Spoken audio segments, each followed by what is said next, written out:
Of course, it's projection. It's pure projection. It's the state that has power that has to actively propagandize so that its citizens don't rise up and say, what the hell are we doing? This is like insane levels of violence. The New York Times is one of the most popular publications in the world and the paper of Here's record Noah for the Samsen talking about manufacturing consent for the genocide. United States. It's also run cover for Israel's genocide of Palestinians in Gaza. It's done this with things like laundering atrocity propaganda, passively framing Israel's war crimes, deliberately avoiding the use of crucial descriptive words like genocide, and more. Today, we're going to get a small taste of that by reading through one of their beautiful pieces of journalism, an article published on March 15th titled, "Israel Keeps Up Attacks in Gaza Despite Truce." Now already you may notice a bit of a problem with the headline. There's a truce, they say, but Israel is also conducting attacks in Gaza. Yeah, that was amazing. Guardian wrote that as well. Ceasefire on shaky grounds as Palestinians exist and Israelis keep bombing them. Well, that's not a ceasefire then. It seems like Israel is violating said ceasefire. And it seems like you're defending Israel's violation of said ceasefire. I'm so for real on this. Obviously, this is not, at this stage, it's not even remotely consequential because like the immediate harm being done is to the Palestinian population, and the harm being done in the United States of America is to, you know, people who are pro-Palestinian, especially if they're non-citizens, as we have seen so far. Having said that, if you think that the Trump administration is not going to go after bad Jews, okay, anti-Zionists, and then go after all Jews, you're a fucking moron, okay? There's not enough money in the Sheldon Adelson, Miriam Adelson camp for the growing anti-Semitic fascist movement in this country, okay?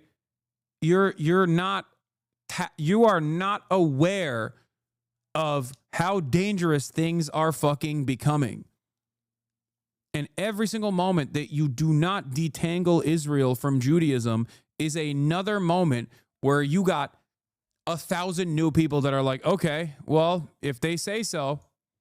Like, it blows my mind. It fucking blows my mind that prominent figures, Jewish, Christian alike, that are pro-Israel are running defense for Israel by saying, no, this is, Jews love doing this. This is for Jews. This is for all Jews. We have to keep killing these babies. Like, this is just for, like, it's like taking ownership over blood libel. It doesn't make any fucking sense. It blows my mind. You have to get your fucking head out of the sand, man. You have to. It's going to turn. If you don't recognize that, you are fucking delusional. Chuck Schumer, it's not a genocide. Calling it a genocide is anti-Semitic. The UN is anti-Semitic. College protest is anti-Semitic. Mahmoud Khalil should be deported. You just have to justify it. Yeah. The one that bothers me most is genocide. Genocide is described as a country or some group ties to wipe out the whole race of people, a whole nationality of people. So if Israel was not provoked and just invaded Gaza and shot at random Palestinians, Gazans, that would be genocide. Dude, 76 years of military occupation is not considered a provocation? Like, what the fuck are you saying? Israel has done October 7 tenfold since its inception. Israel quite literally did October 7 tenfold during the Nakba. What the fuck are you saying? You don't need to be a historian to understand that. Most normal people even look at post-October 7 and Israel's retaliation and go, yeah, that's fucking crazy.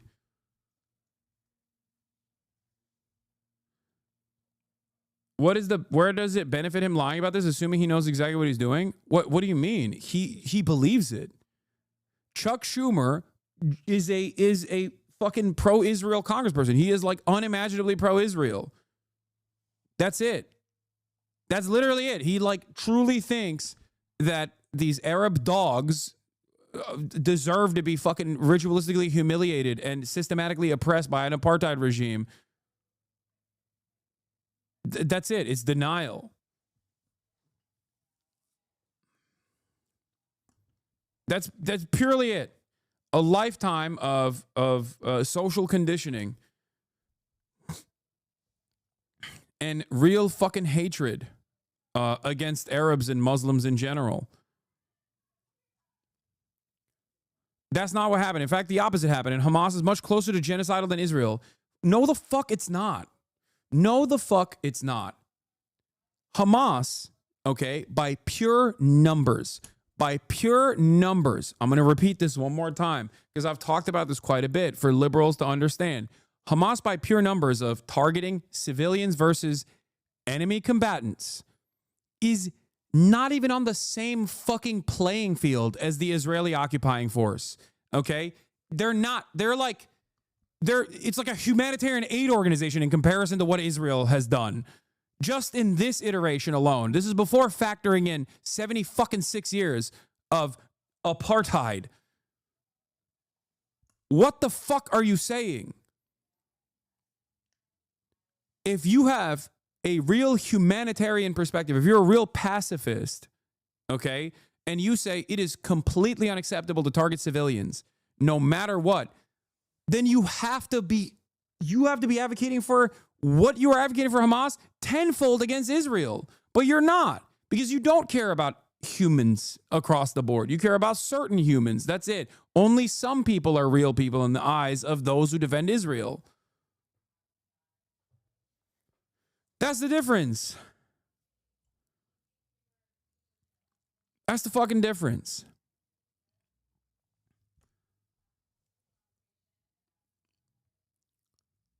And having said that, that is if Hamas and Israel were operating on the same playing field of morality. They're not. One is a militant resistance group that is born out of being fucking orphaned by the apartheid settler colony. What the fuck are we saying? What are we talking about even? They're not even on the same playing field. There would be no Hamas if Israel was not fucking brutalizing Palestinians every single day. On a good day, it is an apartheid. Apartheid needs constant militarization, constant violence to uphold an apartheid. That's how you do it. There's no other way to do it. You can't just like do a tickle party and maintain an apartheid. It doesn't work that way.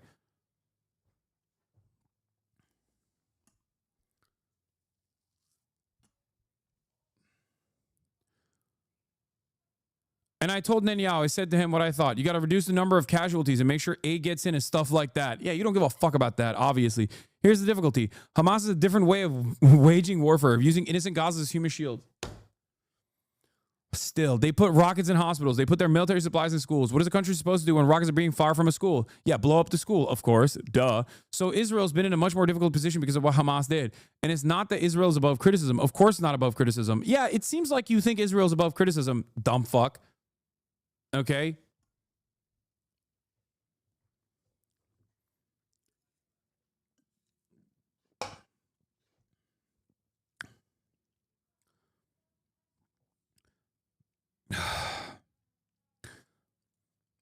But Hamas, I'm sorry. It matters so much to me. I feel so deeply about it. No one blames Hamas. I mean, the news reports every day for a while show Palestinians being hurt and killed. I see the pictures of a little Palestinian boy without a leg, or one that sticks in my head. There's this little girl, like 11, 12, crying because her parents were both killed. I ache for that. No, you don't.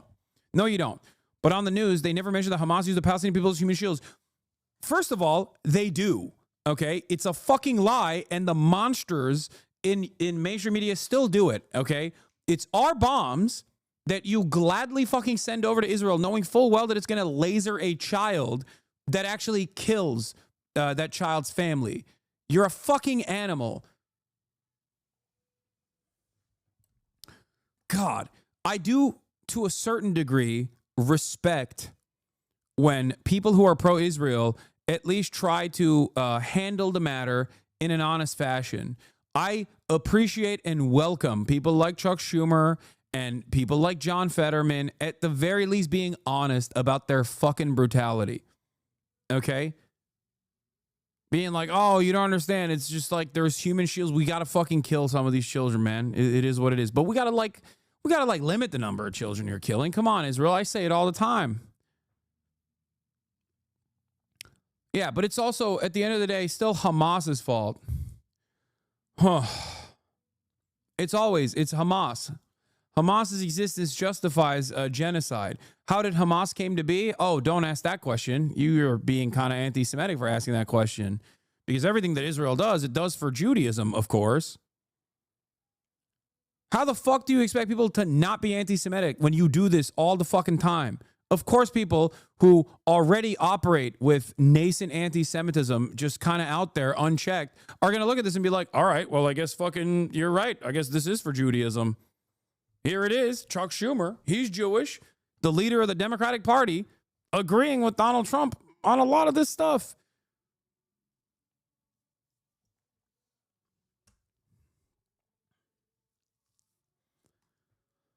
Oh, I will say it's a word that the UN Special Committee has used. Please, the UN has been anti-Israel, anti-Semitically against Israel. Daniel Patrick Moynihan was my idol. He became famous when in 1976, they tried to pass a resolution, Zionism is racism. To say that the Jewish people should not have a state when every other people should have a state is anti-Semitism. The old double standard, ipso facto. And the international organizations, I have no faith in them being fair. These same international organizations, which, by the way, literally, like, oh my God. There are Jewish people that work in these international organizations. There are Jews who are loudly and proudly anti-genocide, anti-Zionist. Shut the fuck up, you fucking dumbass. Oh my God. Oh, everybody else gets to have an ethno-state. Why no ethno-state for the Jews? Oh my God.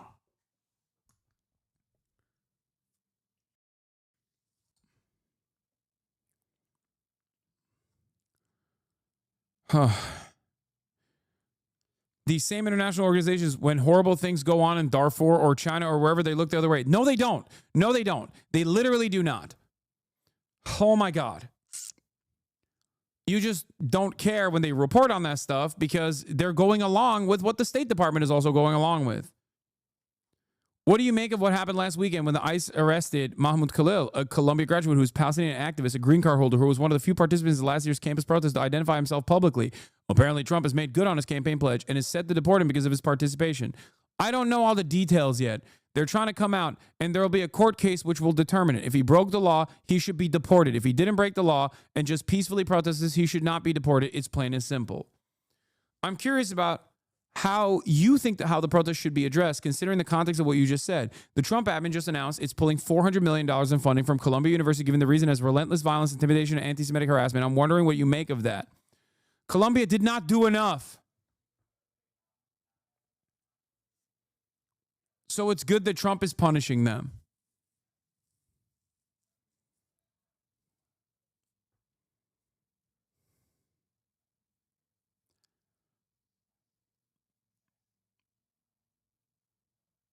International law is anti-Semitic. UN is anti-Semitic.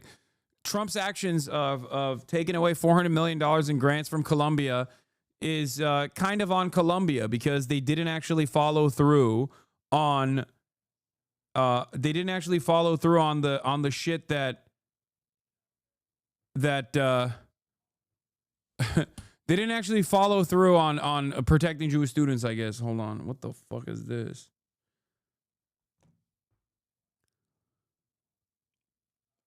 And believe me, I criticize them. And believe me, I believe in free speech. No, you don't. I believe in right to protest. No, you don't. As you read in my book.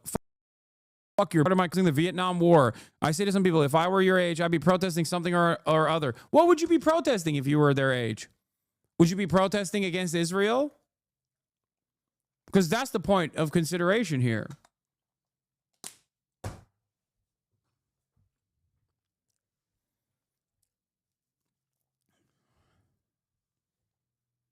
Yeah. The irony, of course, by the way, the Columbia student leader who was fired is Grant Minor, who is fucking Jewish.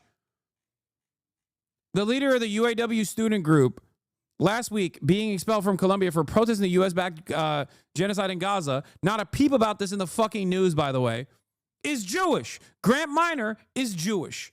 Okay? But that kind of goes along, that kind of breaks the fucking mainstream narrative, so they can't even fucking say that.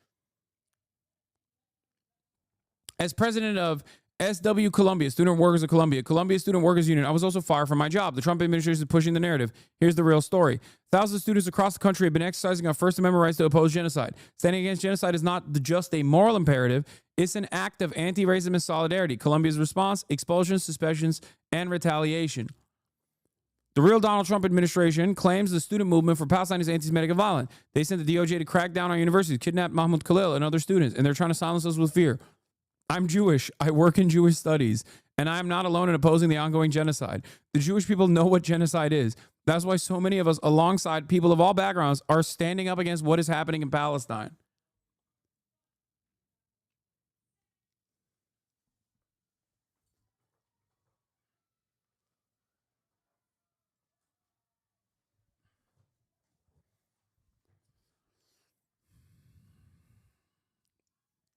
I want to make something clear here, okay? And I say this about every other marginalized identity or group that I advocate for in terms of their civil liberties, their rights, and the like, okay?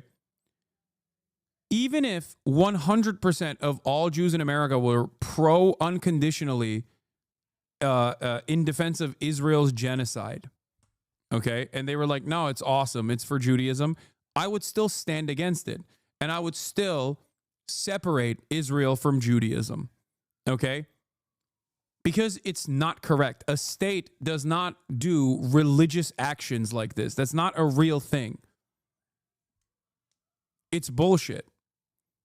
Because I don't advocate against Israel's actions and separate what Israel's doing from Judaism because I really want Jews to like me or whatever the fuck, okay?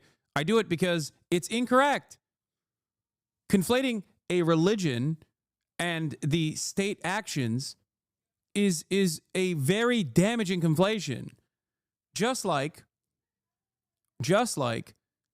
the false association with Islam and ISIS was incredibly damaging and was used as a weapon of propaganda here in the Western world to say all Muslims are responsible for ISIS, when in fact ISIS is, in many respects, a Western-born invention backed by Western powers, or at least their subsidiaries in the region like Turkey, and killed overwhelmingly Muslims.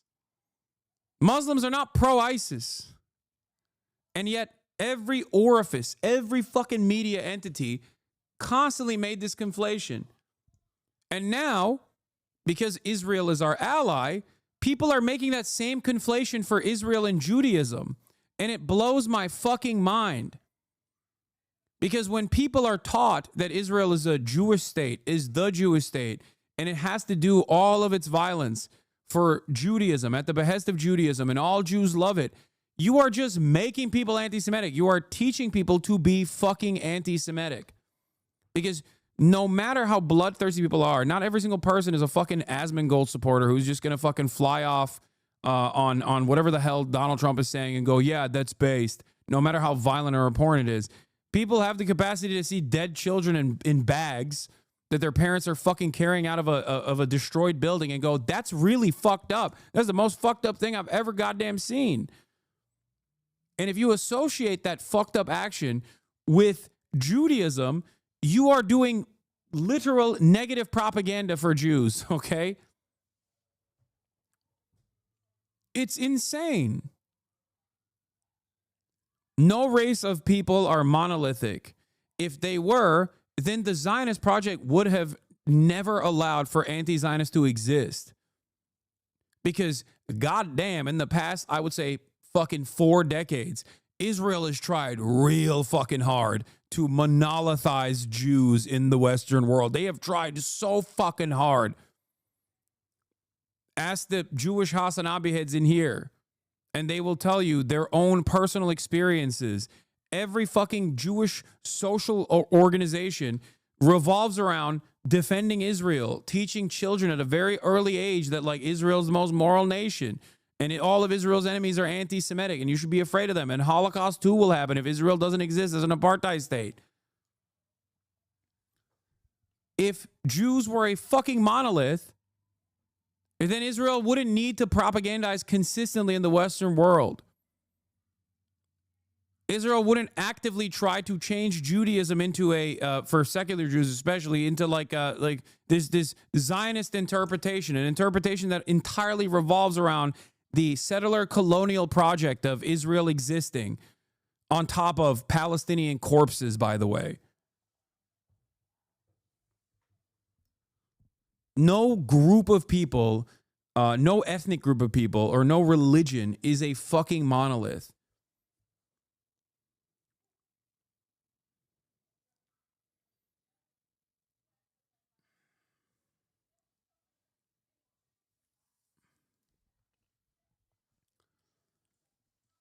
Yeah, you got fucking, exactly. You have Holocaust museums celebrating Israel's actions. Like, it's insane. Oh.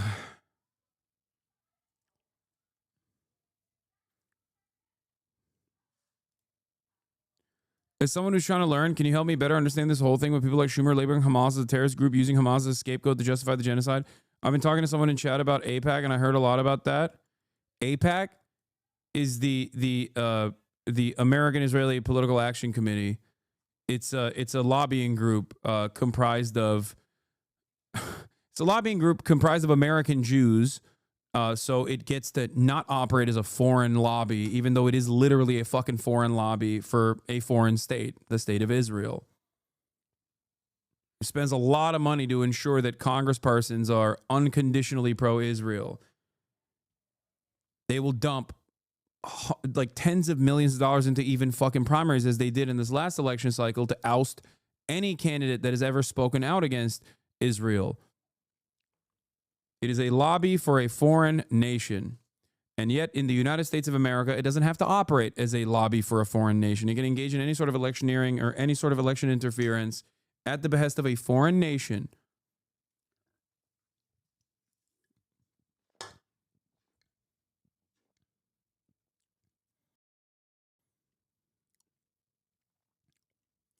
So America doesn't control Israel? No, America does, at the end of the day, control Israel. Because without American dollars, Israel would not fucking exist, okay? Without American support, Israel would not exist. What are you talking about? Even with American support, Israel's security boundaries were penetrated by Iran and by fucking Yemen, which is even crazier.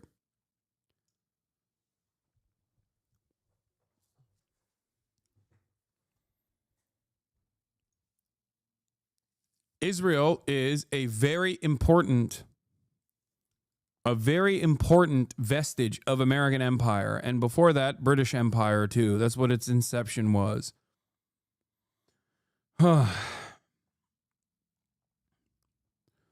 Anyway, in its proudest moments, the labor movement has stood firmly on the side of the oppressed and therefore on the side of justice. As president of Student Workers of Columbia, I had an even greater responsibility to stand with my members who were beaten by the police just for protesting. Columbia has caved to Trump's demands at every turn. They have brought the NYPD onto campus to brutalize the students. Now they've let DHS terrorize the students in their own dorms. Thank you, the Zip, for 50 community gifted subs. Our union is here. It's not as simple as America controls Israel. It's a two-way street. Of course, America would remove funding, but they will never, because the two states are intrinsically bound. Saying one controls the other is grossly reductive and erases half a century of insane mutual espionage, money and interest, blackmail, and partnership. I 100% agree with what you just said. Yes, of course, it's a mutually beneficial relationship. That's why Israel gets to do things that other favored client states don't get to do. But at the end of that relationship, the one that holds all the cards, to use a Trumpism here, is the United States of America. You understand? Israel and the United States of America having a mutually beneficial partnership in the eyes of the State Department does not change this dynamic. And as a matter of fact, there are naysayers against Israel, both in the CIA and also in the State Department as a whole. But those naysayers have completely lost. They have no motion. They have no way of controlling the conversation, because those guys who also want to maintain American empire, make no mistake, they're not good guys at all. They understand that letting Israel run loose in this region like our fucking violent, belligerent attack dog is actually going to come back to the United States of America tenfold in terms of being a destabilizing power. It is ripping through American hegemonic status. It is destroying it in the eyes of even our Western allies at this point.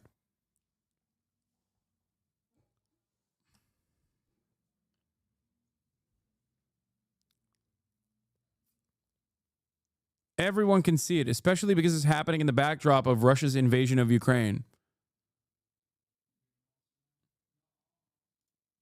Hello, I'm the United States. And I'm Israel. With you behind me, I can do whatever I want. Well, I want you. Take me. No, this is wrong. We both have the same father, Satan. I don't care. Oh, God. Oh, God. Oh, Judeo-Christian false God. Hello.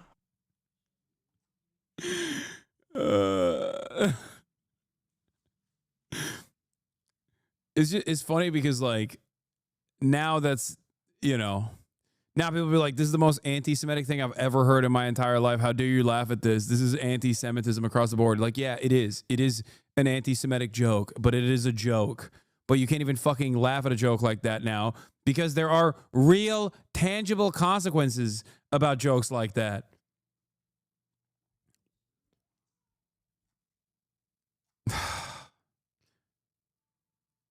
Yeah, Seth is Jewish. I know. I think, yeah, he is. Now he's going to be departed. Deported, not departed. Sorry.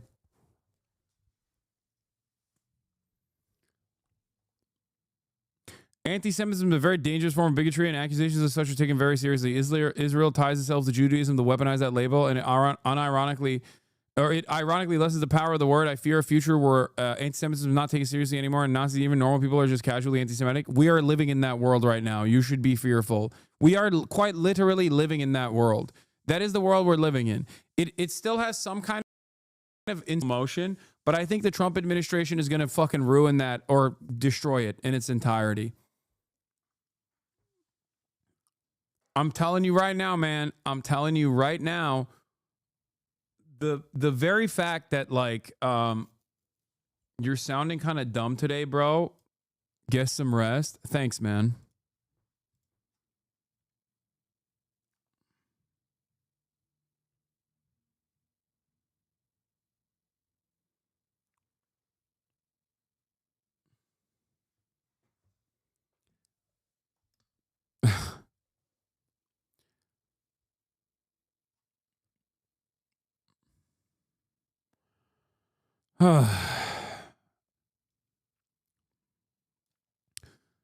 It's wild that this is Chuck Schumer talking about, like, a Nazi style takeover of institutes of higher learning that are already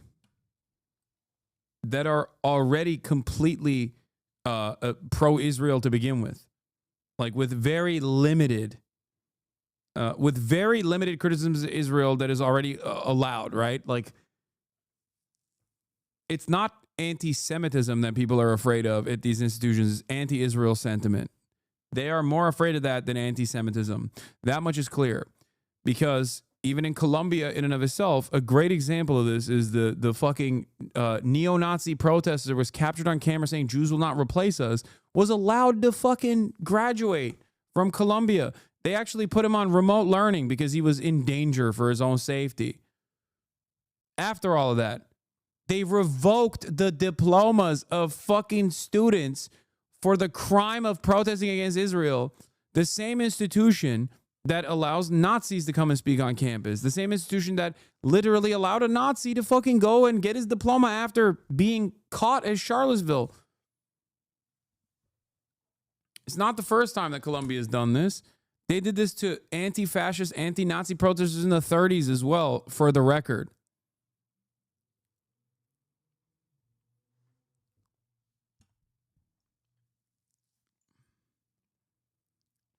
People are fucking delusional. Colombia did not do enough. I criticize them, and I believe in free speech. Okay, so I get that, and I love it, and it's about America. But when it shades over to violence and anti-Semitism, the colleges have to do something, and a lot of them didn't do enough. They shrugged their shoulders, looked the other way. Colombia among them. Yeah, dude, they didn't do enough. They did. They allowed the fucking NYPD anti-terrorism unit to destroy the student movement, okay? He's like, oh, yeah, when we were protesting against the Vietnam War, that was different. No, it wasn't. It was infinitely more violent. Student protest movements during the Vietnam anti-war protests were infinitely more radical than the student protest movements now. They shrugged their shoulders, looked the other way, Colombia among them. So what did they do? And also, here's the side of this, okay? and I truly believe this. There's a reason why I say all this stuff and people consider it to be radical. Some people work actively, tirelessly to make it seem like I'm saying some really insane, really radical things. I'm an Islamist fundamentalist, yada, yada, yada. I'm a terrorist, right? And then they get surprised when they're like, why is the New Yorker writing a fucking, puff piece on this person? Or why is NPR Boston doing a puff piece on this person? Are they not like researching this stuff? No, dude. It's because they do hear what I have to say and they understand what I'm talking about. And regardless of the overarching outlook of a lot of these mainstream newspapers and organizations and academia as well, behind closed doors, they fucking get it. Okay? Behind closed doors, unless someone is just like the most vicious pro-Israel person you've ever fucking encountered, they do kind of understand what these fucking students are protesting. Yes, they still have to pay the piper. Yes, they still have to say, yeah, you're right, Congress. We're so sorry. We will do better. We will do more. But they know that what the fucking students are saying and doing is not unfathomable or unconscionable. Just like people know what the fuck I'm saying is not insane, no matter how hard people try to make it seem as such. And a big part of that is because post-October 7, anyone and everyone that said Israel is in the wrong for maintaining a fucking apartheid state was instantly branded a fucking terrorist. That's it. This is what I mean when I say like the anti-Semitism deflection shield doesn't work anymore because it's not being used against actual anti-Semites. People can see when most normal people who are not the most parasocial fucking freaks you've ever encountered look to a guy like Ethan Klein, who has been on an extended crash out for what, fucking half a year at this point, whose only commentary on Israel-Palestine is just like viciously smearing anyone who's pro-Palestinian, including Jews, by the way, okay, calling them token Jews, just like deeply anti-Semitic shit at that point. And then claiming that he is moralizing this conquest because he wants to be a person who is going after anti-Semites. Okay? You got the Theo Von podcast. Theo Von has Candace Owens, who has said deeply anti-Semitic things, including Hitler just wanted to make Germany great. Like, that's something that Candace Owens did, right? And then got hired by Daily Wire, and only got fired by Daily Wire because she was not only anti-Semitic, but also anti-Israel. That's the real reason why she got fired. They knew she was anti-Semitic when they hired her, right?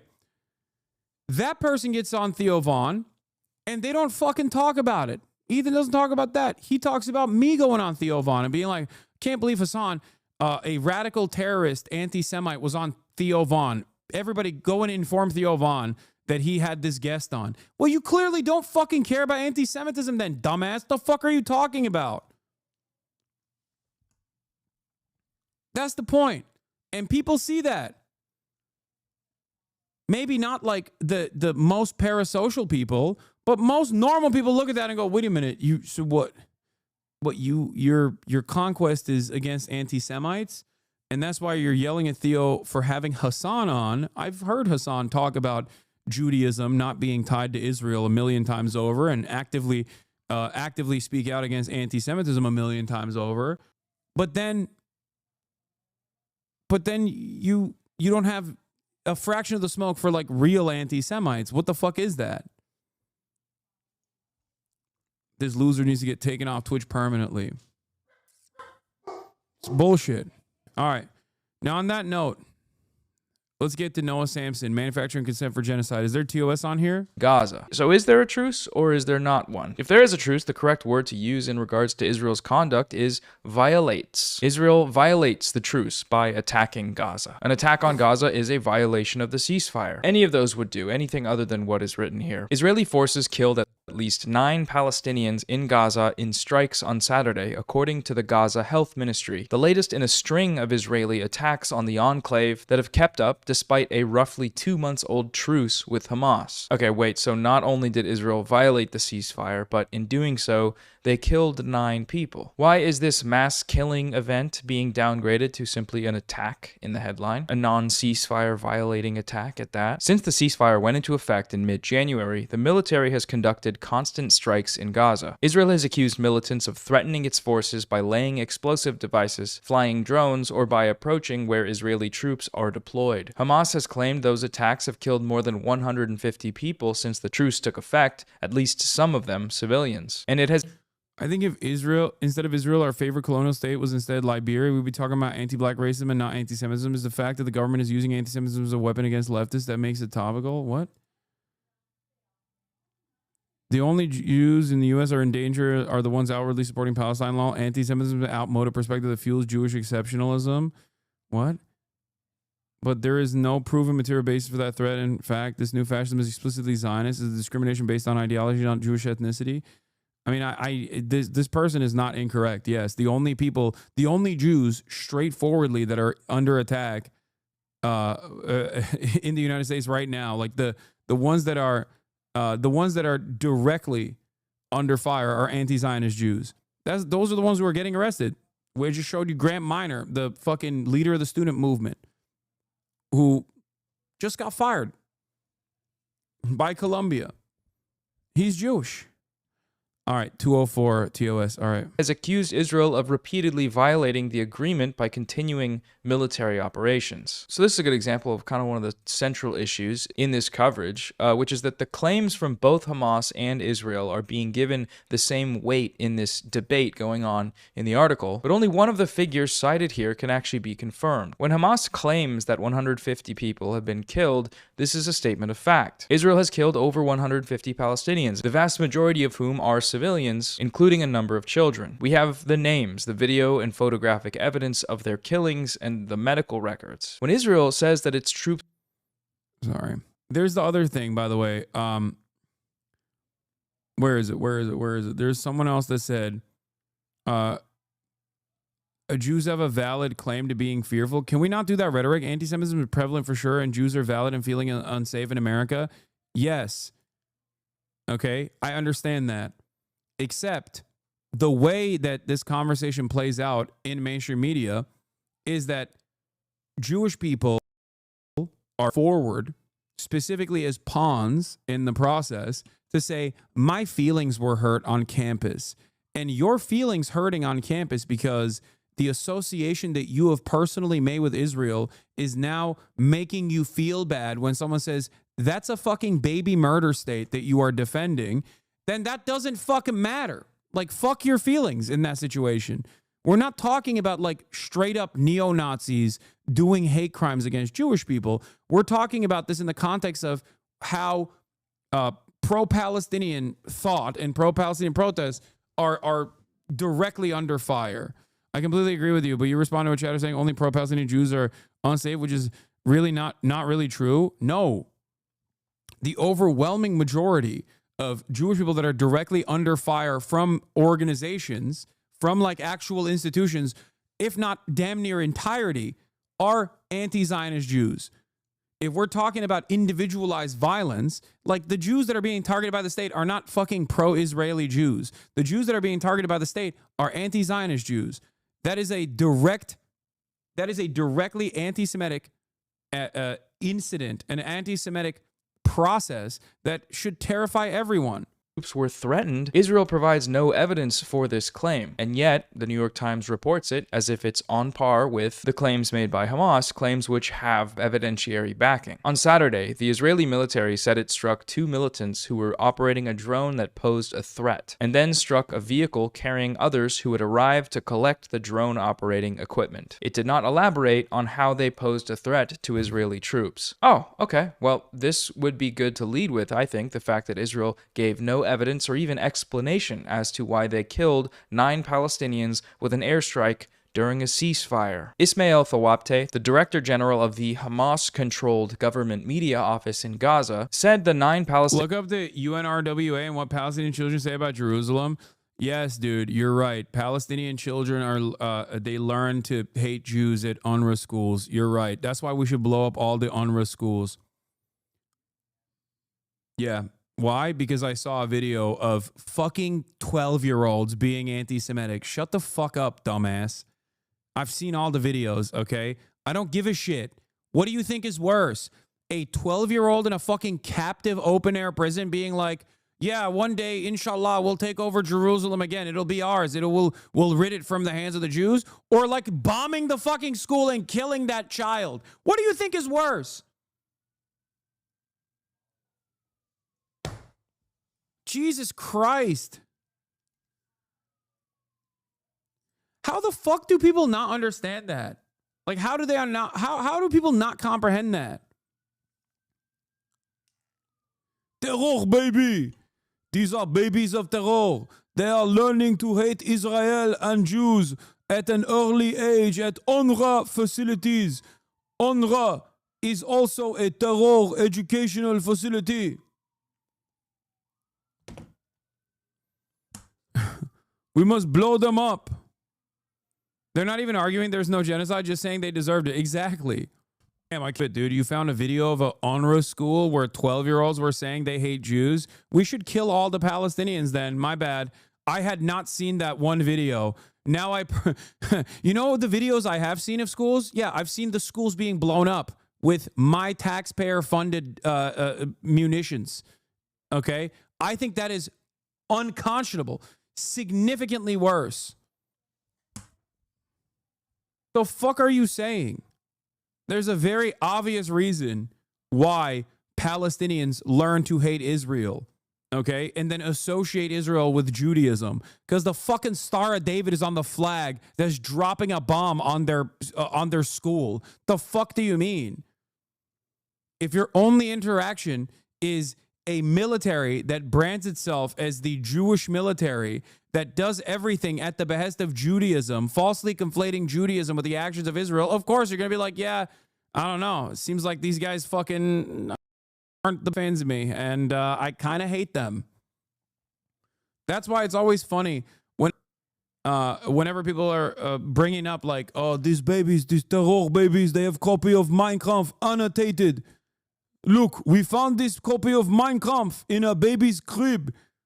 It's like, dude, you think a fucking 14-year-old Palestinian needs to read some random fucking German dipshit to learn about his hatred of Jewish people? Or do you think it literally comes from Israel saying, we're doing this for Judaism. We're killing you because of Judaism. Here is a fucking Star of David that we carved on the side of the face of a Palestinian captive. Here's a Star of David that we carved on the side of a fucking school, a former school that is now just rubble. The fuck? Here, we're putting up a menorah in the middle of fucking Gaza as we're doing a genocide. Where the fuck do you think they learned this behavior from? Dumbass. Like, how would you do? What would you do? Palestinians killed in the strike were working for a charity. The identities and statuses of those killed could not be independently verified. So when Palestinians report evidence, the New York Times makes sure to designate their... Why is this case not made in reverse? Are we going to pretend that Israel doesn't radicalize people? No, of course. I talk about that all the time. Everything Israel does is fucking projection. And this is projection too. When you are the violent settler colony, you have to actively dehumanize the indigenous population that you're destroying and keeping subservient through militant action. And that is actually what's going on. Israel is the party that fucking constantly has to teach its children to hate the Palestinians. Because if they didn't, if they were honest about their treatment of Palestinians, then young generations of Israelis would be like, what the fuck are we doing? What the fuck are we doing? What is this shit? That's it. Of course, it's projection. It's pure projection. It's the state that has power that has to actively propagandize so that its citizens don't fucking rise up and say, what the hell are we doing? This is like insane levels of violence. Yeah. Here, who do you think? Who do you think is actively fucking dehumanizing Palestinians? Some Purim costumes from the Instagram story of photographer Alex Farfouri. That's a literal fucking baby. Dressed up as Hamas baby for Purim. Another pager-themed Purim costume, because what's funnier than one of the biggest and most sadistic terror attacks in history?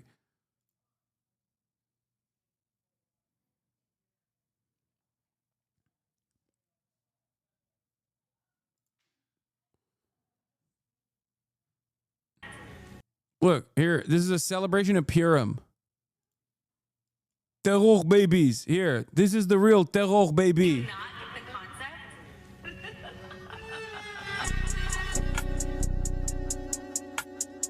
חג פורים אומנם יחל רק בעוד כחודש, אבל רומי ונועה כבר יודעות למה הן התחפשו השנה. למה החלטתם להתחפש לסיירת גולני וסיירת גבעתי? בעיקרון, כל מה שהם עושים בחיים עכשיו זה להגן עלינו ולשמור עלינו. אז צריך ככה להראות את הגאווה של העם שלנו. גם אחותי עכשיו בעזה, בגבעתי, ואני רוצה שהיא תראה. זה חלום שלכם להיות אולי יום אחד חיילות קרביות? ברור. ברור, של כל אחד. לשמור על המולדת שלנו. שמירה על המולדת היא תמה מרכזית בתחפושות פורים 2025. אני חייל טקטי, ורציתי את זה כי קודם כל זה תחפושת ממש ממש יפה. כאילו אני שומר על המדינה, ממש להרגיש את זה. אני שוטרת, אני בהפגנות, דואגת שהכל יהיה מסודר וזה, עוזרת למשפחות ולמפונים. אני חושבת שזה חשוב כי אנחנו בכל זאת עדיין במלחמה, וזה תפקידים שעוזרים לנו ומגנים עלינו. זה זכות להגן על המדינה. זה זכות, זה פרס. באמת רואים עלייה בביקושים, אתה יודע, בעקבות זה שהילדים בבית ורואים שאבא הולך למילואים ואח במילואים, אז הביקוש בא מלמטה. גם בפורים בשנה שעברה, ישראל הייתה במצב מלחמה. ועדיין נדמה כי בפורים הנוכחי, המציאות טיפה אופטימית יותר. אולי גם לנוכח חזרת החטופים. אני חושבת ששנה שעברה היינו קצת יותר בשוק, אז אנחנו צריכים גם להפגין קצת אושר ושמחה. אני בטוחה שזה יעלה לכל חייל את החיוך על הפנים שהוא יראה אותנו ככה. עכשיו שחוזרים החטופים, אתה חושב שזה באמת סוף סוף מחזיר את עם ישראל לשמחה גדולה? לא, כי לא כולם חזרו עוד, ויש עוד את מי להחזיר, וזה לא ייגמר עד שהחטוף האחרון חוזר. בבאר שבע, מעצבת האופנה ספיר חלמיש טורחת על תחפושת שמשלבת אלמנטים שונים ומגוונים שקשורים במלחמה ובחטופים. מה שאתם רואים פה זה בעצם תחפושת של טייס. פה יש את הסמל של החטופים ואת הכיתוב להחזיר אותם הביתה. פה יש לנו את החרב של חרבות ברזל, שזה בעצם השם של המלחמה. הכתר זה הנובה. מה שאתם רואים פה בעצם זה העצים שהיו שם במסיבה, והדיסקית של השבויים שלנו. Dude, I'm sorry. Dude. It's so bad. It's so fucking bad. That is unironically one of the funniest aspects of like Israeli art is that because right-wingers are so mad. They're too mad to be funny. They're too mad to make art that like an entire society that is primed to the gills of like with fascist propaganda will always end up making art like this. Yeah, it's like the MAGA ball gowns. Exactly. It's just like, oh God. That's why the best piece of product that comes out of Israel is like anti-Semitic, Colombia anti-Semitic. Oh, I'm going to Colombia anti-Semitic. I love Hamas. I love Hamas. It's my favorite. I'm a queer non-binary student at Columbia Anti-Semitic. Oh. It's so fucking ass. Your output, your cultural output is fucking ass, okay? Jesus Christ.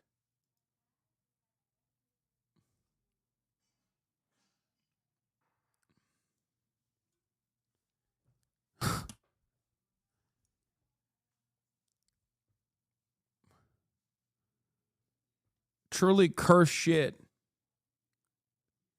Yeah, here. 3 million views. Hi everyone, we are live on YouTube with Columbia Anti-Semitic News. We're Columbia Anti-Semitic News. Oh God, I love fascist art, dude. So good. everyone is welcome. LGBTQH. H? Hamas. Yeah, I totally sim Hamas. Yeah. It's so trending right now. From the river to the sea, Palestine will be free. Do you know why it's true? Because it rhymes. Just look at all this toxic Zionist propaganda. Kidnapped in Gaza. Does this look like Gaza to you? Yeah, bro, I have no idea what Gaza looks like. And they're smiling. Do hostages smile? Zionist liars. Totally sus. Yeah, Brent Gelman also did a bit with them. No way, this is real? No. You got to see this. You got to see what fascism does to art, okay? Do they think we're stupid? Stupid? I major in queer post-colonial astrology. Ew. Jews make the world dirty. And no, I'm not anti-Semitic. I'm racist fluid. Exactly. And now for a little break from all this activism, we want to say hello to our BFF, Bestie freedom fighter. Abu Fatwa in Gaza. Salam alaikum. Alaykum as-salam, and inshallah, Allah will kill you all infidels. Thank you so much for joining us. Love the Who is this for? The entire population of Israel. That's who this is for. Dude, this bang. Dude, look at this. 3 million views. Whoever played the masked Hamasnik should receive an Oscar. At peace, the all oppression shit. Wait. Malcolm X said, if you're not careful, the newspapers will have you hating the people who are being oppressed and loving the people who are doing the oppressing. He's saying that. Bro. He's saying that as in like he's using the Malcolm X quote to talk about Israel and not in the, not against Hamas or anything, not against Palestinians. He's saying like, yeah. Let's keep going. Very drip. Mr. Fatwa, how are you? Are you safe? Oh yes, I'm safe. I'm in a tunnel under the Gaza hospital. Above me, I have Allah and 2 million. Yeah, he's like, they can't make a joke. The reason why they can't make a joke is because they're too busy trying to angrily shove fucking propaganda in here. Like, you can't make a joke like that. And civilians protecting me. Community is so important these days. Do you need like humanitarian aid, food, fuel, medicine? It's okay, I have everything. I'm only hungry for rockets. As long as it's organic. Yeah. I wish I just could be there with you. You can come to Gaza anytime and we will throw you from the roof, you homosexual dirt. Do you hear? Bro, want to throw me a rooftop party. They are so welcoming and inclusive. So shukran. And you are also very welcome to come here to America. We will come. First we finish with Israel, and America is next. Great! So I guess we'll see you soon. Yes, it will be a blast. Can't wait. It will be so multicultural. Ya Allah, you are so stupid. Thank you so much, Abu. We love you. Won't even bother killing you. It's a waste of bullets. Good vibes only. It's better you just kill yourself. Okay, bye. Die. From the river to the sea, Palestine will be Jews free. Yeah, that sounds better. It is better. Come on, man.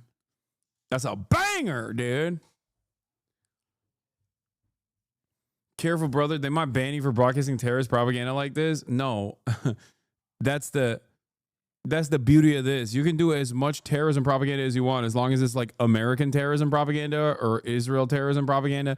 As long as it's like terrorism propaganda coming from a state actor aligned with the United States of America.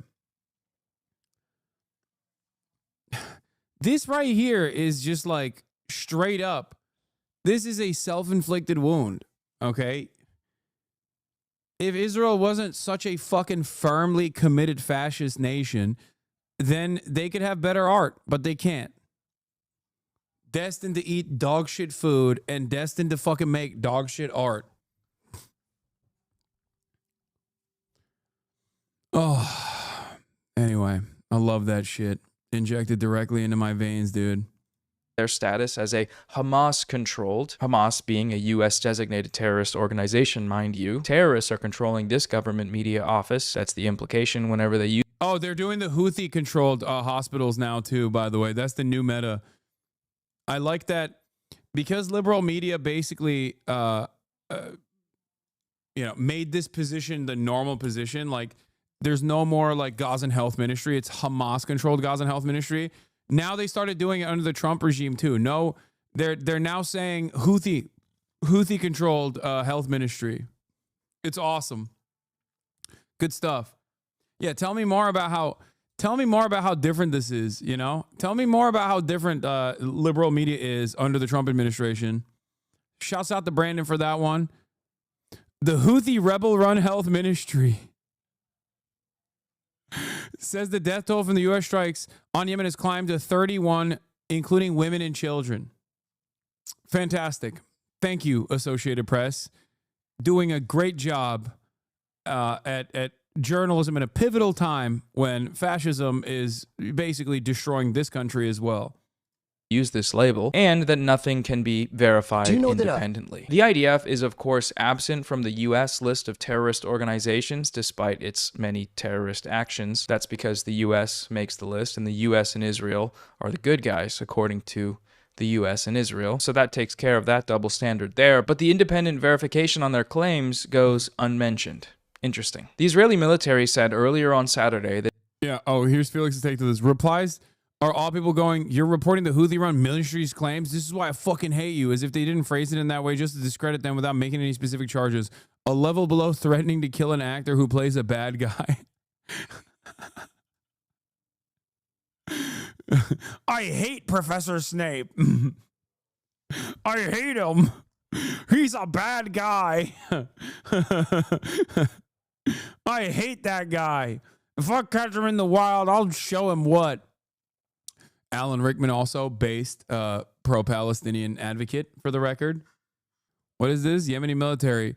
The U.S. aircraft carrier Harry Truman has fled after being targeted by missiles from the Yemeni army, retreating 1,300 kilometers away from Yemen. This makes it difficult for it to launch a new aggression against Yemen. Lord Superb, would that be on 1970s Soviet-era missiles that have shorter range than an average firework you can buy from a toy shop? Your fucking country would not exist if it ever dared to stand up against the United States of America. Okay? You have nothing, Lord Superb. Get the fuck out of this conversation. See yourself out of this conversation. You personally engaged in one of the funniest acts of economic self-sabotage because you saw one too many Polish people at the pub. Shut the fuck up. An island filled to the brim with the dumbest people I've ever seen in my entire life. Fired by a third-gen era MiG-29 jets that were first made in the 1970s. Ooh, scary. Scary. What do you have? You got nothing. It makes it infinitely worse when you spell it out like this, that like the American government and Operation Prosperity Guardian last time around failed spectacularly in spite of the diminished resources that the Yemeni government had. Okay? Yeah, happy St. Patrick's Day, by the way.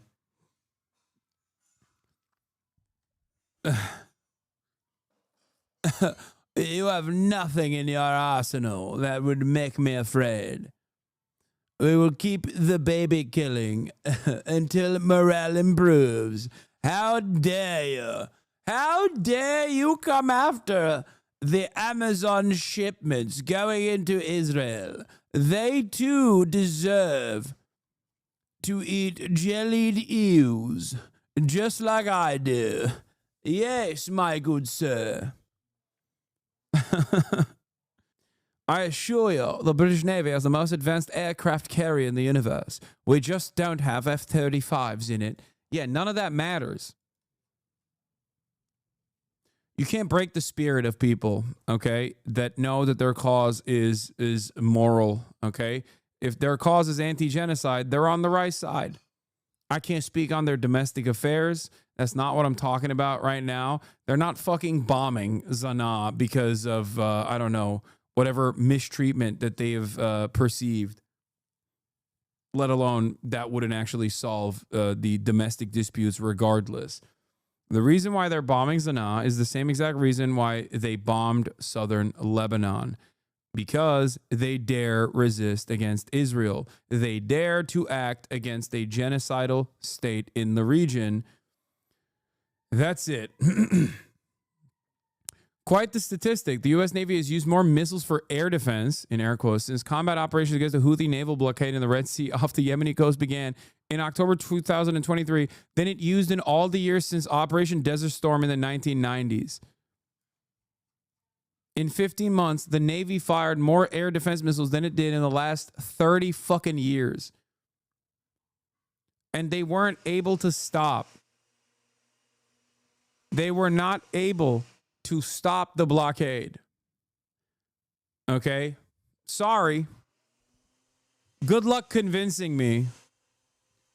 Good luck convincing me that this is a good idea, that this is the best idea. When the alternative is that the blockade did stop officially. When Israel did the ceasefire that was on the table for months. Yeah, Yemen is officially the poorest country on the planet. Yeah. These develop hydrogen fuel cell drones. These go thousands of miles. Very impressive.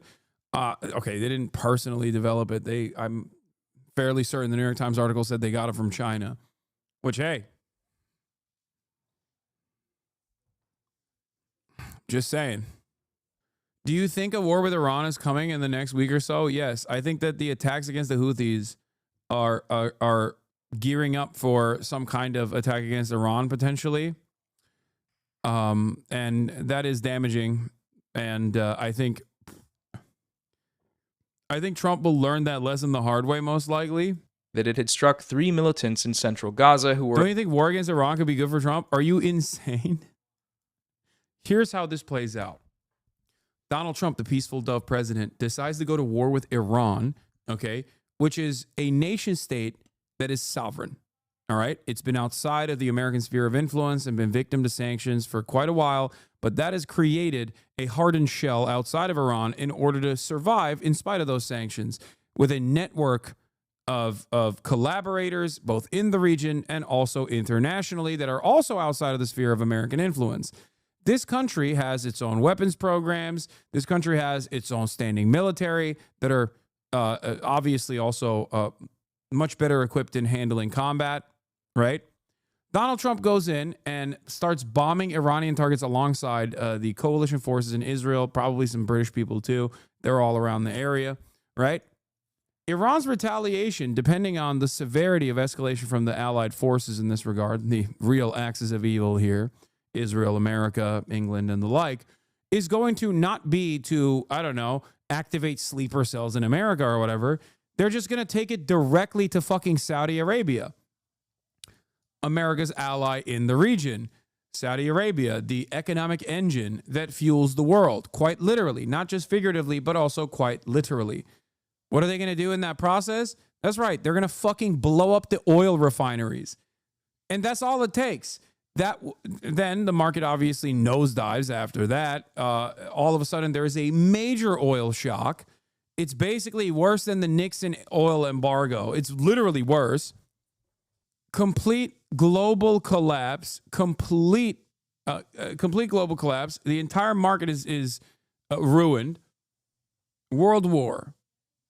The problem is, I think Trump literally is stupid enough to do it and not foresee the inevitable results. A U.S. spy drone retreated from near Iranian airspace after encountering Iranian F-14 fighter jets and reconnaissance drones. Iran's Noor News quoted the country's Army Air Force as saying on Monday, Iran's armed forces remain on high alert, prepared for a full-scale defense and severe counterattack against enemy interests in the Middle East, Noor News said. Yeah. It's like having a direct loaded gun at the most valuable thing. No one, especially people in the Western world, cannot overcome an oil shock. Okay? Our entire industry, the global marketplace, the global economy runs on oil. It runs on petrodollars and it runs on oil. You fucking limit the amount of oil that's readily available because you burn the oil refineries and everything falls apart. And guess what? That process will not cause people to go, oh, wow, I can't believe Iran did this. How dare they do this? I suspect that there will be a lot of media interest in massaging the narrative in that direction, but most people will still be very upset at Donald Trump as well. He who can destroy a thing has the real control of it. Paul Atreides or some guy in the IRGC. Yeah. Dude. Oh, dude, if you think, by the way, for the record, if you think anti-Semitism is skyrocketing, and it is, wait till, oh my God, wait till the white nationalists get to fucking do propaganda about how young white American men are having to go out to the Middle East and dying for Israel. Holy fuck, dude. They already made that inference off of the Iraq war. That's like a very famous white nationalist perspective, is like the people who hate Muslims, but also simultaneously hate Jews, who are like, wow, we're in Iraq because of Israel, because of the Jews, right? Wait till that fucking, wait till you're directly in combat. American 18-year-olds from Arkansas are directly in fucking combat, getting their shit blown off, specifically because they had to defend Israel, because God forbid we tell Israel to stop doing a fucking genocide. Holy moly. What do you think happens in terms of anti-Semitism at that point? The front page of Vatani Emruz, a major conservative leading Iranian paper, features the headline, Nuclear Year, alongside an image of a nuclear explosion. The headline comes as U.S. President Donald Trump issued a warning to Iran on social media, accusing Tehran of orchestrating recent attacks by Yemen's Ansar Allah. Trump vows severe consequences for further aggression and directly linked the Houthis' actions to Iranian leadership. Meanwhile, Iran is reportedly ignoring Trump's recent diplomatic overtures to restart discussions on its rapidly advancing nuclear program. The Iranian supreme leader is reported to have said in a speech on March 12th, when we know that America does not fulfill its commitments, why should we negotiate? The U.S. president's announcement of his... What the fuck? I felt like an earthquake. The U.S. president's announcement of his readiness to negotiate with Iran is nothing but misleading public opinion. Why does Iran refuse to negotiate with America? Because this very president was the one who tore up the signed nuclear agreement. So how can we negotiate with him when we know he does not keep his promise? Anyway. Trey Inks, Fox News foreign correspondent, and one of the few mainstream media individuals that actually actively speaks about Palestinian journals, which is basically a re-examination of how dire the state of affairs truly is in American media, for the record. But he says, a lot of activity tonight across Middle East. Renewed American strikes targeting the Houthis in Yemen. The Israelis are striking Syria. Intelligence points to Hamas preparing for a cross-border attack from Gaza. Come on, dude. U.S. reconnaissance drone spotted near Iran. Intelligence points to Hamas preparing a cross-border attack from Gaza. Come on, dude. Come on, big dog. They shut down the Strait of Hormuz before hitting any refineries. They sicked their attack dogs in Israel at the same time as, and the West would get stretched thin trying to respond to both of those things. There's a reason every war game simulation spells out loss for the U.S. versus Iran. Yeah. I'm just saying that is like their quote-unquote nuclear option without actually having nukes. You don't think Hamas will start back up because Israel is dishonoring the agreement? I don't think that Hamas will fucking will do another October 7th style military operation, but who knows? But I doubt it. Start back up as in like start killing Israeli military members that are inside of Gaza? Yes, of course. The fuck?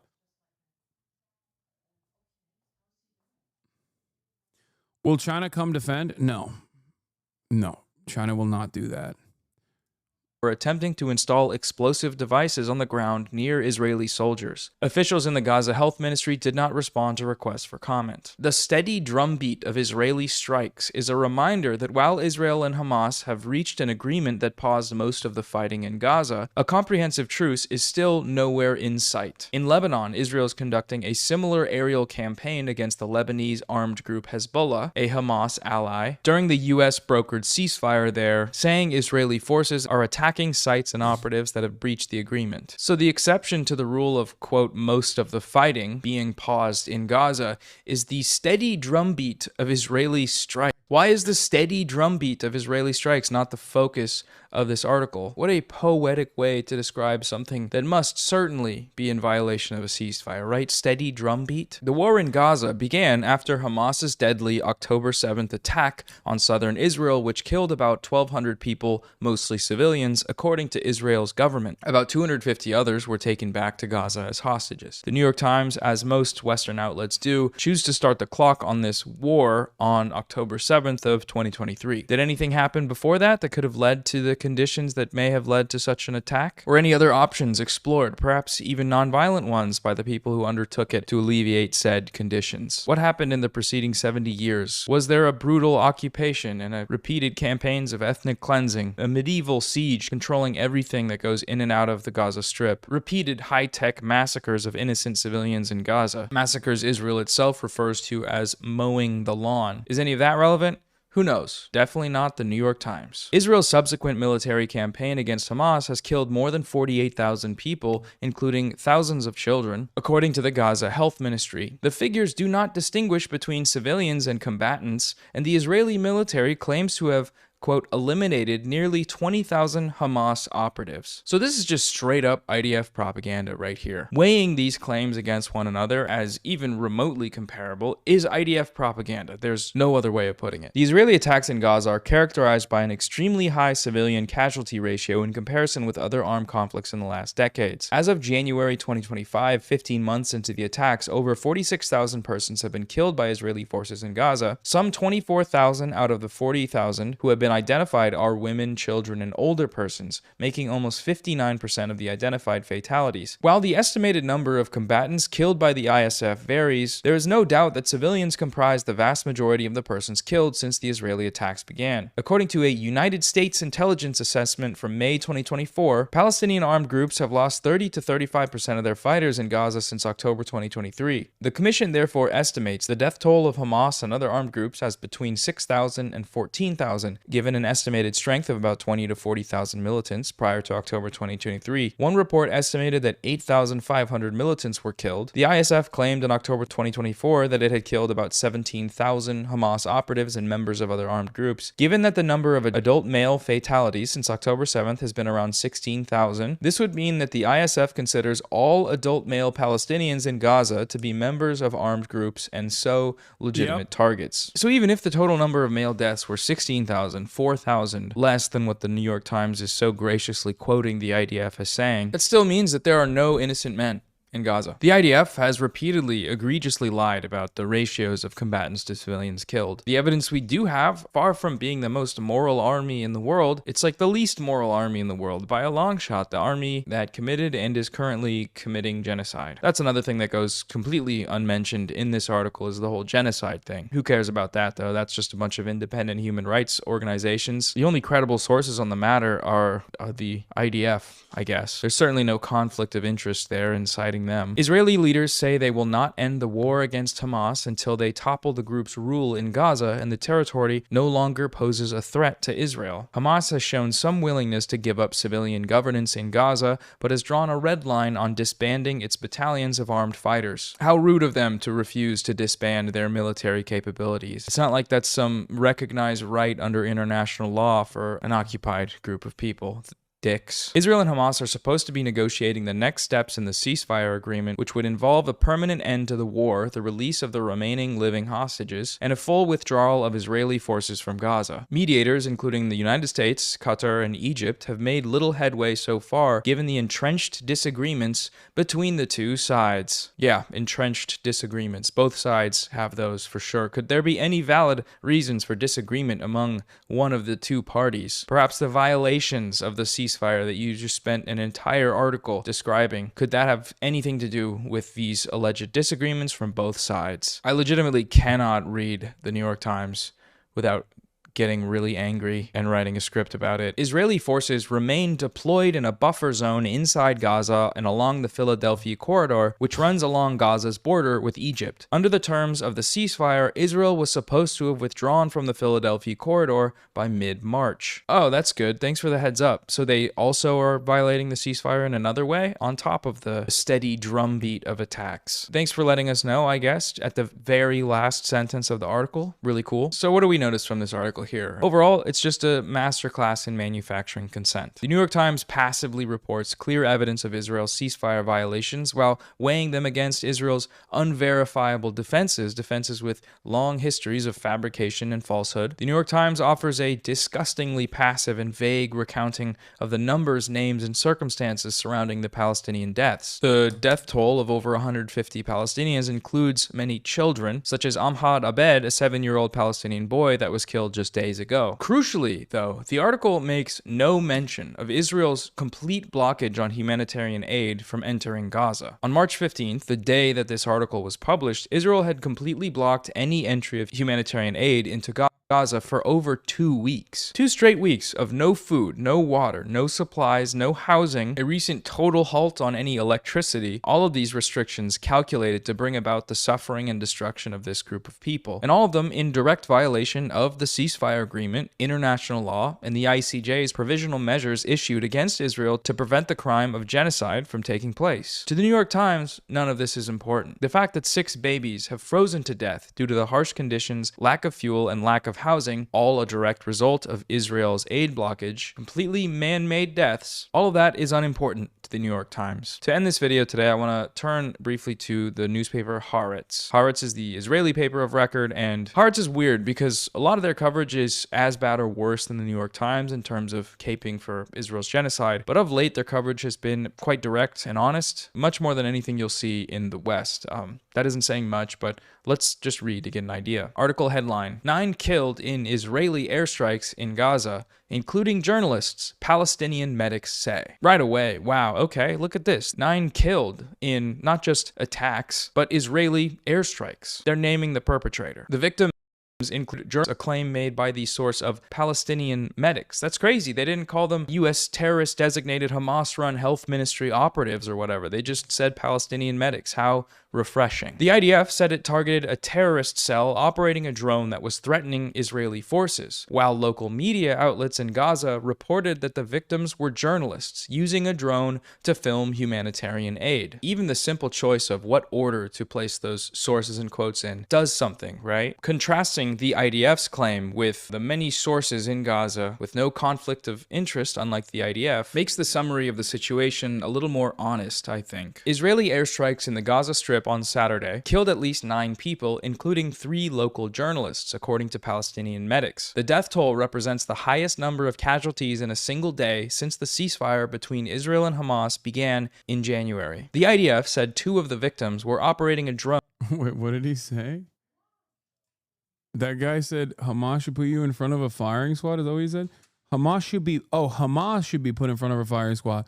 Brother, we're currently watching something even more devastating just being put in front of a firing squad. Like, all Palestinians are Hamas, and they're all getting fucking blown to bits, including the journalist that Noah just mentioned. Like, what do you mean? Drone that posed a threat to the soldiers. The other victims, according to the army's statement, were gathering the gear left over on the ground. They go on to Hamas equals ISIS. No matter how hard you try to do this Israeli propaganda from the beginning, Israel is literally ISIS. Israel is both aligned with ISIS, and Israel, in its conflation of a religion, ISIS with Islam, Israel with Judaism, its destruction of cultural monuments, its destruction and lack of care or consideration for a civilian population is unironically exactly like ISIS. Okay? A militant resistance group against an apartheid state that is doing a genocide is not closer to ISIS. A violent settler colony that is doing an apartheid and also conducting a genocide is infinitely closer to ISIS. But yeah, keep doing this. I'm sure people will believe you eventually. So much propaganda here. USA, so much propaganda here. USA attacked Yemen again. Stage 1 is over and there's no agreement on stage 2. Facts. Womp womp. Whom is shield? Well, Jewish students that you called inbreds were attacked on campus, so Jewish students that are called inbreds. It is pretty funny that these guys just like live in a fantasy world. I've never called Jewish students inbreds or Jews inbreds in general. I call the KKK inbred in the same way that I call the Jewish KKK, violent, rabid, right-wing, ultra-nationalist settlers, inbred. Okay? That's it. You can perhaps lying about this and saying that I claim that all Jews are inbred will make you feel better. You know what I mean? Oh, this is the same guy from that. Did you see the Asman Gold response? Why you always talk about Asman? Yeah, Hamas has literally fought ISIS. Israel, on the other hand, has not. Israel has actually apologized for accidentally striking ISIS soldiers and has offered them logistical support and also medical support. You can look this up. You can find this information if you would like to. But hey, as is the case, I will always use a bottom of the barrel troll to educate the masses. But I saw multiple once again clips of you saying the word inbred with no context, so it must be true. Yeah. That argument isn't valid. You have Palestinians/Arabs agree with Israeli actions. Wait, what? That's amazing.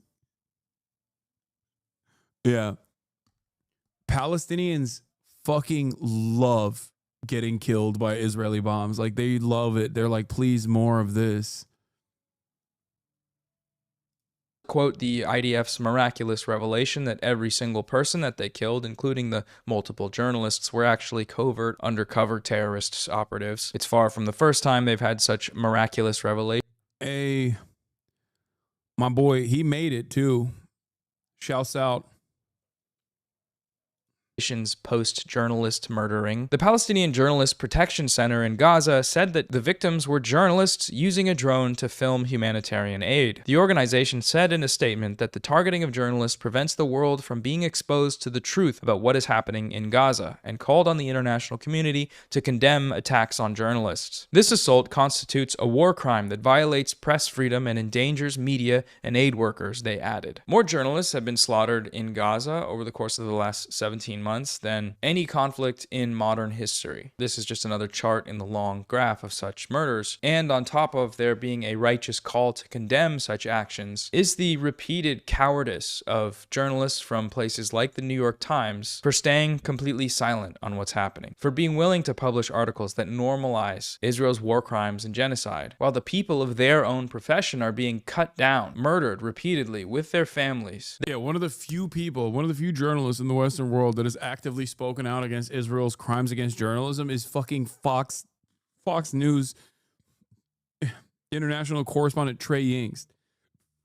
That's how insane this is. They can watch this happen. He's not exactly a fan of Palestinians or Hamas either. He's just like, even he's like, dude, this is completely unacceptable. And still report on the very murders of the people that are in their profession, while immediately sharing the murderer's side of the story. It's just despicable and cowardly, and every journalist that works for the New York Times should be ashamed. Hamas said in a statement that the deliberate killing and barbaric attacks once again confirm Israel's intention to undermine the ceasefire agreement and its deliberate sabotage at every opportunity. Hamas spokesman Hazem Qasim added that Israel's attack on journalists and humanitarian workers violates the ceasefire agreement. Referring to Israel as the occupation, he said that Israel deliberately targeted humanitarian aid workers seeking to worsen the humanitarian crisis in Gaza and push the population towards famine following the tightening of its blockade on border crossings and obstructing entry of all aid. So the only time in both of these articles we get any mention of the aid blockages, which are also a ceasefire violation, are when Haaretz does the brave, bold choice of quoting the other side. Haaretz is Hamas now, I guess. I'm sure that's probably that. I'm going to look that up and show screenshots. I know that they're saying that probably. The Indonesian hospital said it received 8 bodies from 2 airstrikes in the same area of the northern town of Beit Lahia on Saturday. Fares Awad, head of emergency services in northern Gaza, identified one of the dead as Mahmoud Islim, a local reporter who was operating a drone. Several were critically wounded as the strike hit a car with casualties inside and outside the vehicle, the medics added. Witnesses and fellow journalists said the people in the car were on a mission for a charity called Al Khair Foundation in Beit Lahia, and they were accompanied by journalists and photographers when the strike hit them. So hopefully in reading both of those articles, we can see both the New York Times' disgusting passivity and normalization through their repeated citation of the IDF's own defenses as essentially fact, versus the modicum of integrity that we get from Haaretz in this specific instance, with their willingness to critically analyze the sources of their information and not do, IDF PR. Ultimately, neither of these outlets were willing to show imagery of what took place. And when you see the faces of the children that Israel has slaughtered during this quote-unquote ceasefire, or when you see the carnage inflicted upon the group of journalists trying to simply gather evidence of the starvation of their people for which they were executed, it tells a slightly more in-depth story than 9 killed. Anyways, that's it for today's video. Just a short one. Sources are linked below. I made a post on my community tab about it. But anyway,